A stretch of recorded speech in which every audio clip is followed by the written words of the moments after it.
e vamos falar sobre a balança comercial norte-americana. É muito fácil se enganar na avaliação da balança comercial de um país, porque é preciso entender o que aconteceu com as importações e as exportações em determinado mês.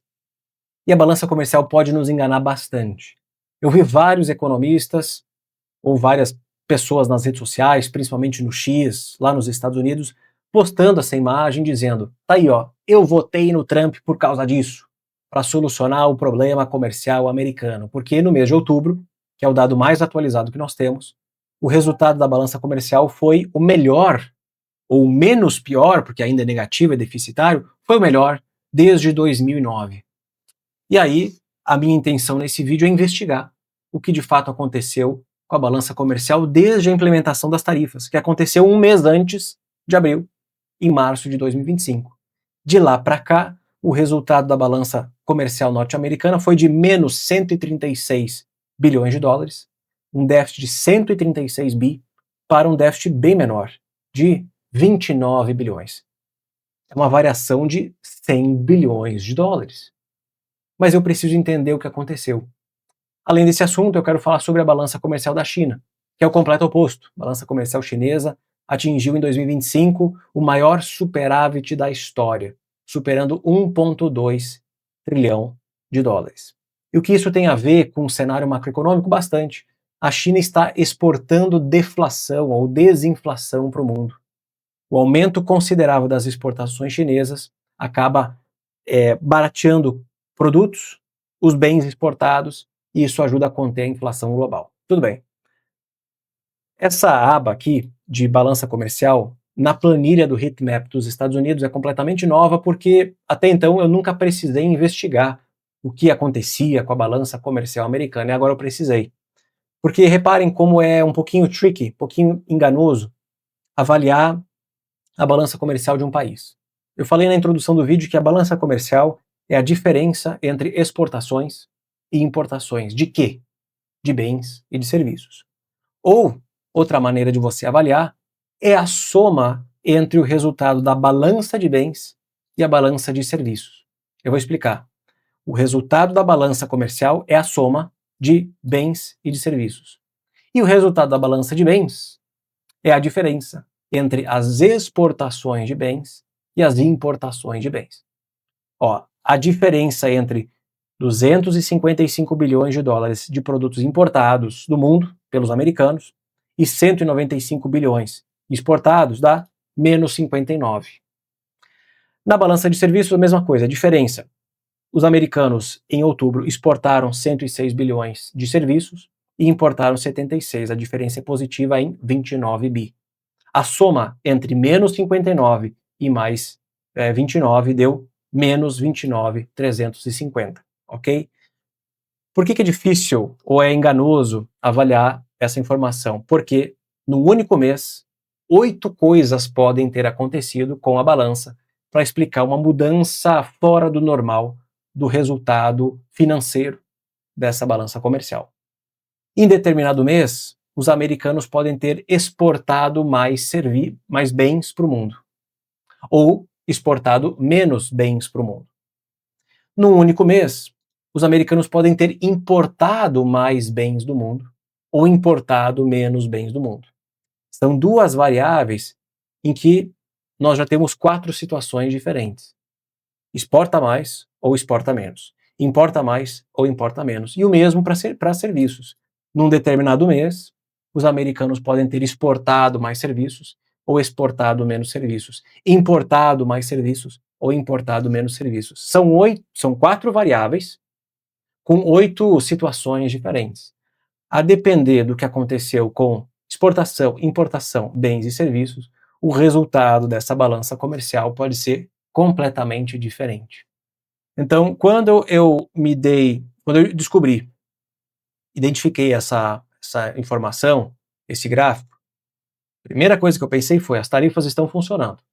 Porque pouquíssimas coisas explicariam uma variação tão grande, uma volatilidade tão grande do resultado da balança desde março até outubro. Só pode ser tarifas. Só pode ser o efeito Trump. Mas nós descobrimos que não, que isso não é verdade. Mas antes de chegar ao ponto X da questão, eu quero identificar da onde veio essa volatilidade. Eu vou mostrar os gráficos porque fica muito mais fácil da gente identificar. Aqui no gráfico da direita, eu tenho duas métricas, duas linhas. Em azul, o resultado da balança de bens, que é essa informação aqui, resultado da balança de bens, que é a diferença entre exportações e importações de bens. E a linha laranja é o resultado da balança de serviços. Para explicar toda essa volatilidade, essa mudança da balança comercial, vocês identificaram alguma grande variação estrutural da balança de serviços? Não. Continua crescendo, aos poucos, mas crescendo, desde 2021 para 2022. Nada na balança de serviços explica toda essa variação na balança comercial. A variação ela vem daqui, ó, da balança de bens. Porque em março de 25, os americanos importaram mais do que exportaram 162,5 bilhões de dólares, e agora em outubro este resultado ele caiu para menos 59,14 bilhões de dólares. Eu identifiquei que essa mudança na balança comercial veio de bens, não veio de serviços. Interessante, porque as tarifas não são sobre serviços. As tarifas recíprocas são sobre as importações de bens. Faz sentido. Opa, ainda acho que são as tarifas. Vem aqui embaixo. Aqui eu separei as importações das exportações de serviços. A diferença entre essas linhas aqui resulta nessas linhas aqui de cima. Antes, eu mostrei essas informações. Agora eu estou indo no detalhe para saber se foram as importações ou as exportações de bens que mexeram tanto com balança comercial no mês. Já cheguei à conclusão que não é serviços, e reparem, nada demais aconteceu aqui. A volta é explicada aqui, ó, bens. Mas o que de fato aconteceu? No mesmo mês, reparem que as exportações americanas aumentaram. De agosto, 178 bilhões, para outubro, 195. Quase 20 bilhões a mais. Os americanos venderam mais para o mundo. E pegando desse grande pico, de março de 25 até outubro de 25, as importações americanas caíram quase 100 bilhões de dólares. De 346 bi para 255 bi. Tá aqui, ó. Além deles terem exportado um pouco mais, grande parte dessa variação da balança veio de importações. As tarifas são sobre a importação de bens. Eu ainda acho que a explicação é tarifas, mas infelizmente não é.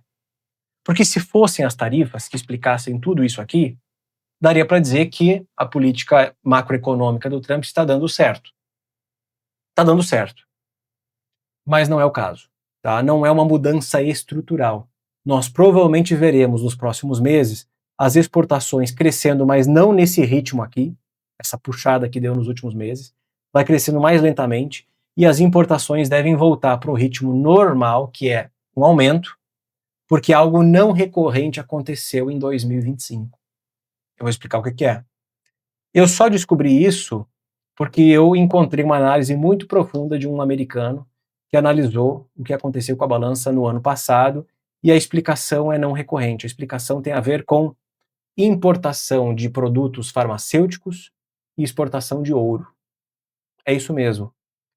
Nos últimos meses, as importações dos americanos de produtos farmacêuticos do mundo diminuíram bastante. Só que isso não é recorrente. Já já vão aumentar novamente. Porque houve ali a ameaça do Trump anunciar tarifa sobre produtos de farma, e aí as importações aumentaram e depois diminuíram. Bem provavelmente essas importações vão continuar no ritmo de sempre, e portanto isso é não recorrente. Tanto que quando nós olhamos para as importações, excluindo produtos farmacêuticos, reparem, continuam crescendo.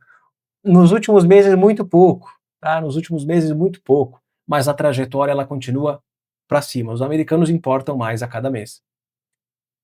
Eles importaram menos produtos farmacêuticos e exportaram mais ouro. Só que a exportação de ouro é algo que impacta muito a balança lá de vez em quando. Não é sempre.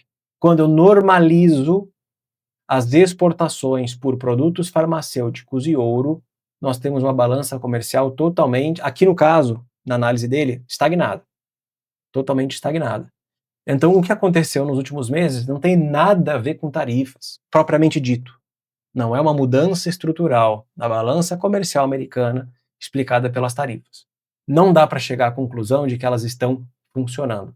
Só estão funcionando para o governo norte-americano porque, por mês, eles arrecadam em torno de 30 bilhões de dólares das tarifas.